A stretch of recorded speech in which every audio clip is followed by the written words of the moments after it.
ఈరోజు ఈ గురుకుల పాఠశాల రావడం జరిగింది.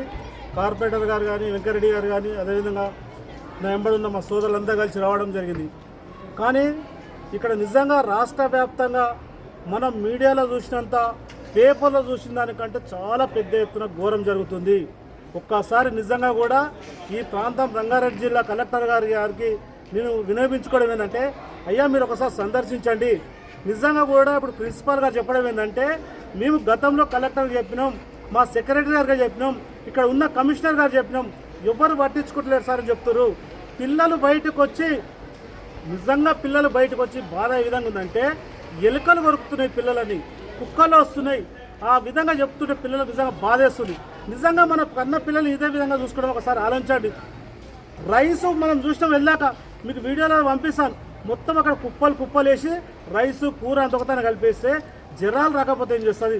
ఇప్పటికీ గవర్నమెంట్ వచ్చి ఇప్పటి 11 నెలలు అయితే 51 మందిని పొట్టన పెట్టుకుంది. గవర్నమెంట్ 51 మందిని పొట్టన పెట్టుకుంది. గత ప్రభుత్వం ఇదే విధంగా చేసింది.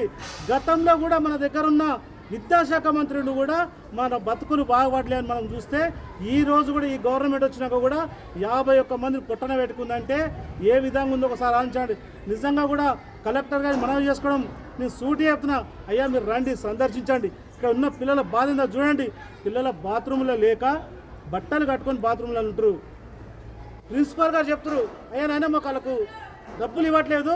బిల్డింగ్ ఓనర్ మీకు ఎన్నోసారి మొన పెట్టుకుంటే బిల్డింగ్ ఓనర్ చెప్పడం ఏంటంటే, మాకు పేమెంట్ ఇవ్వట్లేదు, పేమెంట్ ఇవ్వకపోవడంలో మేము ఏం చేస్తామని అంటారు. ఇక్కడ అవుట్లైట్ లేదు. ఇవన్నీ చూసుకోవాల్సిన బాధ్యత ఇక్కడ కలెక్టర్ గారు చెప్తున్నారు. నిజంగా నిన్న సీఎం గారు చెప్తున్నారు ఏంటంటే, కలెక్టర్కి ఆదేశించడం మన కన్న బిడ్డలాగా చూసుకోవాలని. మాటలు చెప్పినంత కాదు రేవంత్ రెడ్డి గారు, మీరు మాటలు చెప్పి నిజంగా తుపాకీ దెబ్బలు మాట్లాడి ఏదో ప్రతిపక్షాల మీద దాడి చేసా కాదు. నిజంగా పిల్లలు ఏ విధంగా ఉన్నారో ఒక్కసారి మీరు ఇక్కడ వచ్చి మీరు సందర్శించండి. ఈ ప్రాంతం మేము వస్తున్నామని పొద్దు నుంచి క్లీన్ చేస్తున్నామని చెప్తున్నారు పిల్లలు కూడా.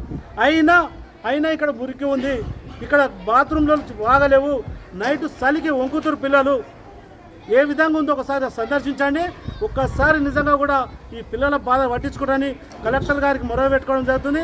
మళ్ళీ ఒక 5-6 రోజుల తర్వాత వస్తామని పిల్లలకు భరోసా జరుగుతుంది. పిల్లలు నిజంగా చాలా బాధలు, వాళ్ళకు భరోసా చేయాల్సిన బాధ్యత కలెక్టర్ గారి పైన ఉందని కోరుకుంటున్నాం.